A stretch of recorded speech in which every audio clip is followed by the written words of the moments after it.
धुलापुर के एक छोटे से गांव में गोपाल अपनी पत्नी सुमित्रा और एक बेटे नारायण के साथ रहता था। नारायण एकदम मूर्ख था, वह कोई काम धाम नहीं करता था, घर में ही रोटियां तोड़ता रहता था। उसके माता पिता उससे बहुत परेशान रहते थे। वो उसे कुछ कमाने धमाने को कहते, पर उस मूर्ख को कोई भी काम ही नहीं आता, ना ही उसे कोई कुछ काम देता। नारायण की उम्र 20 वर्ष हो गई है, ना तो यह कुछ करता है ना ही घर से बाहर निकलता है। तुम एक काम करो, इसकी शादी करवा दो। क्या पता पत्नी के आने से इसका भाग्य खुल जाए। तुम सही कह रही हो सुमित्रा, मैं इसके लिए कोई अच्छी सी लड़की देख लेता हूँ जो थोड़ी चालाक भी हो और पढ़ी लिखी भी हो। यह तो मूर्ख है मूर्ख, इससे तो कुछ होगा नहीं। मैं भी यही सोच रही थी, अगर इसकी पत्नी चालाक आ जाएगी तो इसकी जिंदगी सुधर जाएगी, वरना इसको तो कोई भी पागल बना देगा। तुम जल्द से जल्द कोई लड़की देखकर इसकी शादी करवा दो। कुछ ही दिनों में गोपाल अपने मूर्ख लड़के की शादी करवा देता है। उसकी पत्नी अपने साथ कुछ दहेज लेकर आई थी, उसी से नारायण के घर का गुजारा हो रहा था।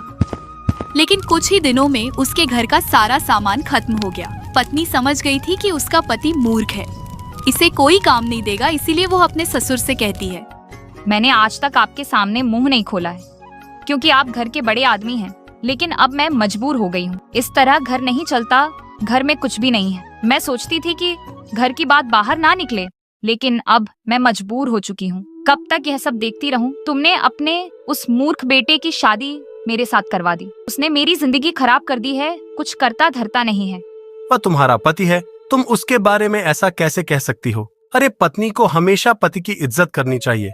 उसमें पति वाली कोई बात तो हो जिससे मैं उसकी इज्जत करूं। जो आदमी अपने परिवार का पेट नहीं पाल सकता, उसकी इज्जत कौन करेगा? इज्जत उसकी होती है जो घर में 2 पैसे कमा कर देता है, घर में हाथ पर हार रखकर बैठने वाले की नहीं। बेटा तुम इतना गुस्सा क्यों होती हो? तुम नारायण को समझाओ कि वह कुछ काम करे। मैं उन्हें क्या समझाऊं? मैं तो समझा समझा के पागल हो चुकी हूँ। वह मेरी सुनते ही कहाँ है, बस सारा दिन बच्चों जैसी हरकतें करते रहते हैं। आप ही उन्हें कुछ समझाइए। अगले ही दिन गोपाल नारायण से कहता है, बेटा अगर तू कुछ काम नहीं करेगा तो तेरे घर का गुजारा कैसे होगा? अरे तेरी पत्नी सारा दिन तेरी वजह से परेशान रहती है। तू एक काम कर, कहीं से भी कुछ ज्ञान सीख कर आ। ये कुछ पैसे हैं तुझे, रात में इनकी जरूरत पड़ेगी। पिताजी की बात मानकर वह ज्ञानी को ढूंढने निकल जाता है।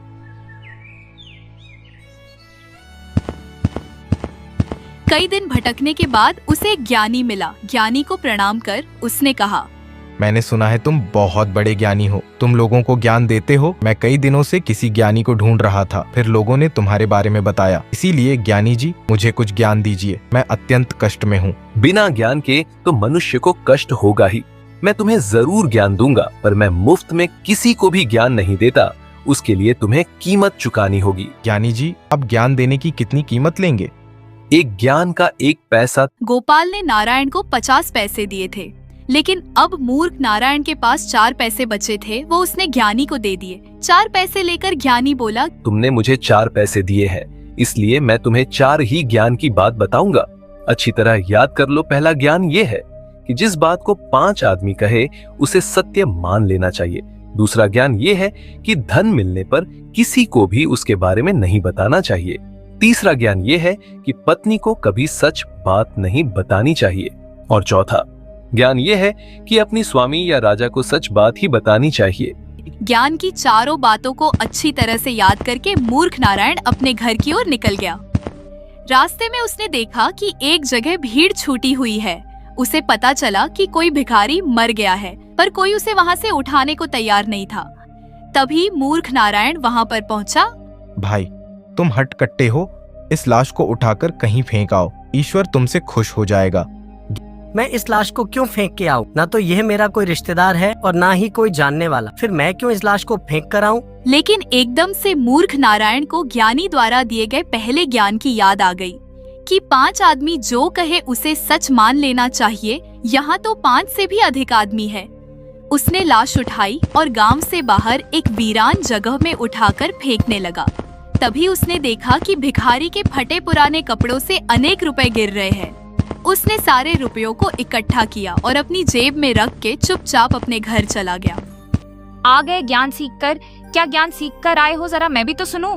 क्या पता थोड़ा बहुत ज्ञान मेरे भी काम आ जाए। ज्ञान तो मैं सीख आया हूँ, लेकिन किसी को बता नहीं सकता। कि ज्ञान सीखने के पैसे लगते हैं, ज्ञान मुफ्त में नहीं मिलता। तुम कैसी बेतुकी बात करते हो? मेरे तो कुछ समझ ही नहीं आता। इतने दिन घर से बाहर रहे फिर भी मूर्ख जैसी बातें कर रहे हो। नारायण अपनी पत्नी को कोई भी ज्ञान की बात नहीं बताता और ना ही भिखारी की जेब से मिले रुपयों के बारे में बताता है। अब मूर्ख नारायण के पास अनेक रुपए थे। उसके दिन सुखपूर्वक बीतने लगे। उसका रहन सहन बदल गया। उन लोगों ने एक अच्छा मकान भी बनवा लिया। उनके ठाट बाट देखकर पड़ोसियों को जलन होने लगी। एक दिन नारायण की पड़ोसन अपने आदमी से कहती है, जिसे लोग पागल पागल कहा करते थे, आज देखो कितना मालदार हो गया है, कितना सुंदर घर बनवाया है। और एक तुम हो, अपने आप को अक्लमंद समझते हो। सुबह से शाम तक टेढ़ी मेढ़ी मजदूरी करते फिरते हो, तब कहीं जाकर 1-2 रुपए कमा पाते हो। उस पागल से ही कुछ सीखो। मैं उस पागल से क्या सीखूं? जो उसके नसीब में है वो उसे मिल रहा है, और जो मेरे नसीब में है वो मुझे मिल रहा है। तुम सारी जिंदगी नसीब का रोना रोते रहना। दुनिया आगे निकल रही है और तुम नसीब के पीछे पड़े हुए हो। मैं ही कल उस पागल नारायण के घर जाऊंगी और उसकी मालदारी का राज पूछ कर आऊंगी। पड़ोसन अगले ही दिन नारायण के घर आई और उसकी पत्नी से बोली, अरे दीदी, आपका पति क्या करता है जो आप लोग इतने ठाट बाट से रहते हो? पूरे गांव में तुम्हारी मालदारी के चर्चे हैं कि पागल आदमी मालदार हो गया। यह तो मैंने उनसे पूछा ही नहीं कि वह क्या काम करते हैं। मैं तो उन्हें पूरा दिन घर पर ही देखती हूँ। भला घर रहकर कौन सा काम हो सकता है? तुम्हें उनसे पूछना चाहिए कि वह क्या काम करता है। जो आदमी अपनी पत्नी से अपनी आमदनी छुपाता है, निश्चित रूप से वह कोई गलत तरीके से धन कमाता है। अगर वह आपसे सचमुच प्रेम करता है तो उन्हें आपसे कोई भी बात नहीं छुपानी चाहिए। तुम सही कह रही हो बहन। मुझे तो अब डर लग रहा है, कहीं वह किसी गलत तरीके से पैसे तो नहीं कमा रहे। मैं आज ही उनसे पूछूंगी।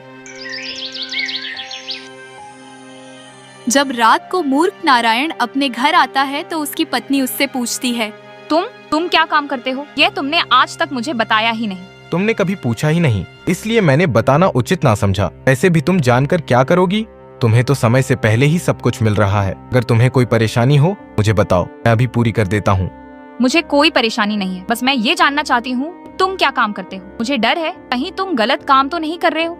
भला मैं क्यों गलत काम करूंगा? मैं मेहनत से पैसे कमाता हूँ, तुम पसीना बहाकर समझी।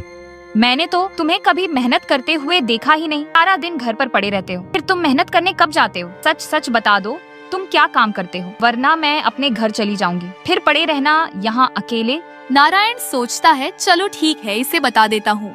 लेकिन तभी उसे ज्ञानी की बात याद आ जाती है कि पत्नी को कभी भी सच बात नहीं बतानी चाहिए, इसीलिए वह अपनी पत्नी से झूठ बोलता है। दरअसल मैंने बाजार से 1 किलो देसी घी खरीदा और उसको रात के 12 बजे एक सांस में पी गया, जिससे मुझे बहुत सारे धन की प्राप्ति हुई। नारायण की पत्नी दूसरे दिन अपनी पड़ोसन को बुलाती है और उससे कहती है, मेरे पति कोई गलत काम नहीं करते हैं। हमारी मालदारी का राज तो देसी घी है। देसी घी? देसी घी? हाँ, अगर कोई आदमी 1 किलो देसी घी रात को 12 बजे एक सांस में पी जाए तो उसे बहुत सारे धन की प्राप्ति होती है। यह बात तुम किसी को मत बताना। तुम मेरी सहेली हो, बस इसलिए बता रही हूँ। यह बात सुनकर पड़ोसन बहुत खुश होती है क्योंकि उसे मालदार होने का राज जो मिल गया था। वह जल्दी से अपने घर जाती और अपने पति से कहती है, मुझे मूर्ख नारायण की मालदारी का राज मालूम हो गया है। तुम जल्दी से बाजार जाकर 1 किलो देसी घी ले आओ। एक बार मुझे बताओ तो सही, आखिर उस मालदारी का राज क्या है? मैं भी तो सुनूं। और देसी घी का मालदारी से क्या ताल्लुक है?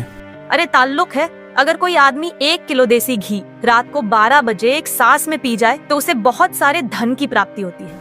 ये तुम क्या कह रही हो? यह बात मैंने कभी नहीं सुनी। अगर हर किसी को यह बात मालूम होती तो आज हर कोई मालदार ना होता। ये बात किसी को मालूम ना हो। मैंने बड़ी मुश्किल से नारायण की पत्नी से पूछा है। अब सारा समय यही खराब करते रहोगे। जाओ जल्दी से बाजार से घी लेकर आओ। पड़ोसन का पति बाजार से 1 किलो देसी घी ले आता है और फिर दोनों 12 बजने का इंतजार करते हैं। जैसे ही 12 बजते हैं, पड़ोसन अपने पति को 1 किलो घी एक सांस में पिला देती है। घी पीने के थोड़ी देर बाद उसके पेट में बहुत जोर का दर्द होता है। पेट दर्द इतनी जोर से होता है कि वह तड़पने लगता है, उसे दस्त आने लगते हैं। अंत में वह मर गया। पड़ोस ने राजा के पास जाकर उनकी शिकायत की। महाराज, मैं लुट गई, बर्बाद हो गई, मेरा कुछ नहीं बचा, सब कुछ खत्म हो गया। अरे कुछ बताओगी भी या रोती ही रहोगी? महाराज, मेरे पति का इंतकाल हो गया है। उन्होंने 1 किलो देसी घी पी लिया था, जिससे उनके पेट में दर्द हुआ और वो मर गए। ये क्या बेहुदा बात कर रही हो? अगर कोई आदमी 1 किलो देसी घी पिएगा तो वह मरेगा ही, ना बचेगा थोड़ी। तुम्हारा पति कहीं पागल तो नहीं था? अरे नहीं नहीं महाराज, मेरा पति पागल नहीं था। पागल तो वो मूर्ख नारायण है जिसने मुझे यह नुस्खा बताया था। उसने कहा था कि अगर कोई आदमी रात को 12 बजे 1 किलो देसी घी एक सांस में पी जाए तो वह मालदार हो जाता है। इसलिए मैंने अपने पति को 1 किलो देसी घी पिला दिया। राजा ने मूर्ख नारायण को बुलाया और सारा माजरा पूछा। क्यों रे नारायण, लोगों को पागल समझता है जो 1 किलो घी का नुस्खा बताकर लोग को मरवा रहा है। मालदार होने के लालच में इसका पति 1 किलो देसी की एक ही सांस में पी गया और फिर वह मर गया। इसके लिए तुझे सख्त से सख्त सजा मिलेगी। तभी नारायण को ज्ञानी की बात याद आ जाती है कि अपने स्वामी या राजा को झूठ नहीं बोलना चाहिए। इसलिए वह राजा से कहता है, महाराज, इसमें मेरी कोई गलती नहीं। मैंने तो एक ज्ञानी को 4 पैसे देकर 4 ज्ञान की बात सीखी थी। उसने कहा था कि अगर 4 आदमी कोई बात कहे तो उसे मान लेना चाहिए और अपनी पत्नी को कभी सही बात नहीं बतानी चाहिए और अपने राजा से हमेशा सच बोलना चाहिए। मेरी पत्नी मेरी मालदारी पर राज पूछ रही थी, इसलिए मैंने उसे झूठ बोल दिया कि मैंने देशी घी पीकर धन की प्राप्ति की है। उसी ने इसको बताया होगा। राजा नारायण के सच बोलने से बहुत खुश होता है और उसे ढेर सारा धन देकर विदा कर देता है।